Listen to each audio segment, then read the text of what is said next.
মানে আমরা রিক্সা যখন চড়াচ্ছি, রিক্সায় উঠলে পরে দেখা যাচ্ছে বেশি জামাত ইসলামের আনাগোনাটা একটু বেশি পাওয়া যাচ্ছে।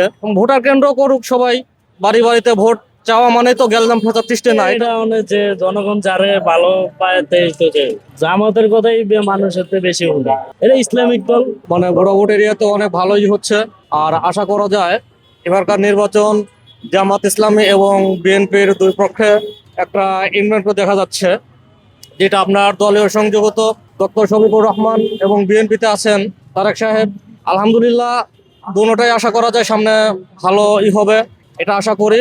মানে আমরা রিক্সা যখন চড়াচ্ছি, রিক্সায় উঠলে পরে দেখা যাচ্ছে বেশি জামাত ইসলামের আনাগোনাটা একটু বেশি পাওয়া যাচ্ছে।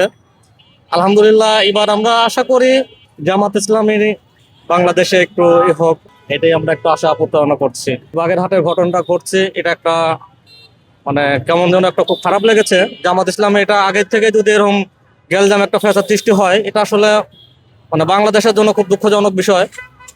তা আমি চাচ্ছি এইসব বিষয় যেন কোনো ধরনের কোনো গ্যালজাম ফ্যাসাদ না সৃষ্টি হয়। পরবর্তীতে 12 তারিখ পর্যন্ত স্বাভাবিক মতো যেন দেশটা স্বাভাবিক মতো চলতে পারে, এই জন্য আমরা 12 তারিখ পর্যন্ত ঠিক মতন আর কি স্বাভাবিক মতো থাকতে চাই।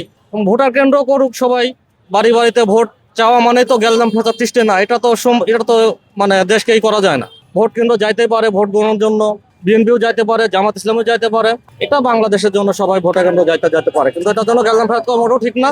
আমি নির্দেশনা ভাবে বলতে চাই যে আপনারা মানে সব জায়গায় একটু তদন্ত করে গ্যালজাম ফেসাদ যাতে কোনোভাবে সৃষ্টি না হয়, আপনারা সেই হিসেবে একটু বাংলাদেশকে একটু সচেতন ভাবে লাগান। আগামী বাংলাদেশ ভবিষ্যতের উন্নত করবে বাংলাদেশ, এটাই আশা প্রত্যাশা করে।